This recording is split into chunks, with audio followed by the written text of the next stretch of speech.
আরিফ মহিউদ্দিন নামে এক জনৈক ব্যক্তি, কোনো সময় সে নিজেকে ডক্টর আরিফ মহিউদ্দিন, কোনো সময় মহিউদ্দিন, কোনো সময় মহিউদ্দিন চৌধুরী নাম ব্যবহার করে বিভিন্ন রকম প্রতারণামূলক কর্মকাণ্ডে লিপ্ত হয়েছে। ওনার বাড়ি চকরিয়া, কক্সবাজার জেলার চকরিয়া থানার কাহারিকা গ্রামে।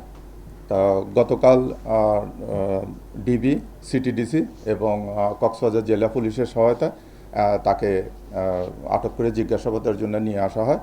তাকে জিজ্ঞাসাবাদে এবং তার দুটি ফোন হইতে প্রাপ্ত তথ্যের ভিত্তিতে জানা যায় যে সে নিজেকে প্রধানমন্ত্রীর কার্যালয়ের বিশেষ অ্যাডভাইজার হিসেবে প্রদর্শন করে। এই যে এটা হচ্ছে তার ভিজিটিং কার্ড, আমি প্রিন্ট করেছি, সেই জন্য দেখতেছেন। এই যে দেখেন, তার এই যে এটা একটা তার ভিজিটিং কার্ড, এটা তার কাছে আছে, তার মোবাইলে আমরা পেয়েছি।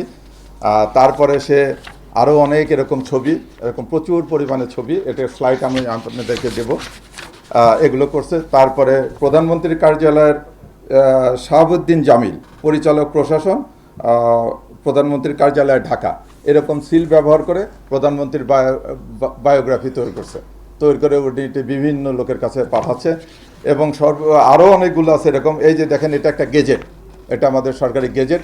এই গেজেট প্রজ্ঞাপনেও সে নিজেকে আরিফ মহিউদ্দিন, সে নিজেকে প্রধানমন্ত্রীর উপদেষ্টা হিসাবে একটা গেজেট পোস্ট করছে, যেখানে সিগনেচার দেখাচ্ছে যে নাসিমুল গনি স্যারের।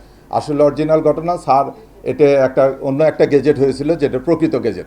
সেই গেজেটটা ঠিক রেখে সে এডিট করে করে এটা সে বিভিন্ন জায়গায় বিভিন্ন দপ্তরে সে এটা পাঠাচ্ছে।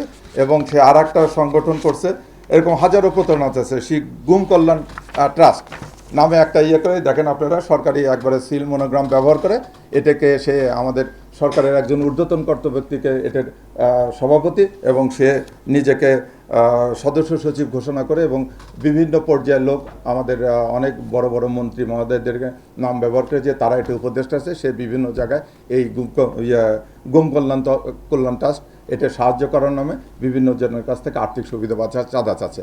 এছাড়া সে একইভাবে নিজেকে প্রতিমন্ত্রীর দাবি করে দুদকের কাছে চিঠি লিখেছে।